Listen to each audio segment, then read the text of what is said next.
తాజాగా జరిగిన బదిలీలలో పెద్దాపురం ఆర్డీఓగా విధులు నిర్వహించి బదిలీపై వెళ్తున్నటువంటి ఆర్డీఓ జె సీతారామరావుకు కృతజ్ఞతలు తెలుపుతూ కాకినాడ జిల్లా పెద్దాపురం ఆర్డీఓ కార్యాలయంలో పెద్దాపురం డివిజన్ రెవెన్యూ అధికారుల ఆధ్వర్యంలో ఘన సన్మాన కార్యక్రమాన్ని నిర్వహించారు. ఈ సందర్భంగా పెద్దాపురం డివిజన్ పరిధిలో గల వివిధ మండలాల తహసీల్దార్లు ఆర్డీఓ జె సీతారామరావు యొక్క గొప్పతనాన్ని గురించి కొనియాడారు. ఈ సందర్భంగా జె సీతారామరావు మాట్లాడుతూ ఆర్డీఓగా విధులు నిర్వహించిన నిర్వహణలో రెవెన్యూ సిబ్బంది గాని మీడియా వారు గాని తనకు చేసిన తోడ్పాటును మరువలేమని వీరందరికీ కృతజ్ఞతలు తెలుపుతున్నానని అన్నారు. ఈ కార్యక్రమంలో పెద్దాపురం డివిజన్ పరిధి రెవెన్యూ అధికారులు పాల్గొని ఆర్టీఓను ఘనంగా సత్కరించారు.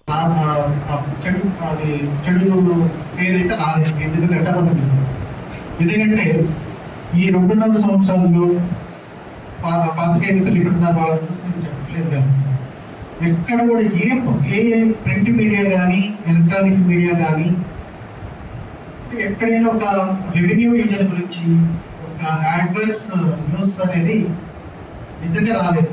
అదంతా కూడా క్రెడిట్ అంతా కూడా ఇందాక చెప్పినట్టు విఆర్ఏ నుంచి విఆర్ఓ, డిటీలు, సీనియర్ అసిస్టెంట్లు, జూనియర్ అసిస్టెంట్లు, ఆర్ఐలు ఎవ్రీ మెంబర్కి ఆ క్రెడిట్ మీ అందరికీ దొరుకుతుంది. మీరు అందరూ అంత సపోర్ట్ ఇచ్చినందుకు మీ అందరికీ కూడా నా యొక్క కృతజ్ఞతలు నేను తెలియజేసుకుంటున్నాను. అదేవిధంగా మా ఇప్పుడు స్టాఫ్ చెప్పారు ఎలక్షన్స్లో బాగా చెప్పినట్టు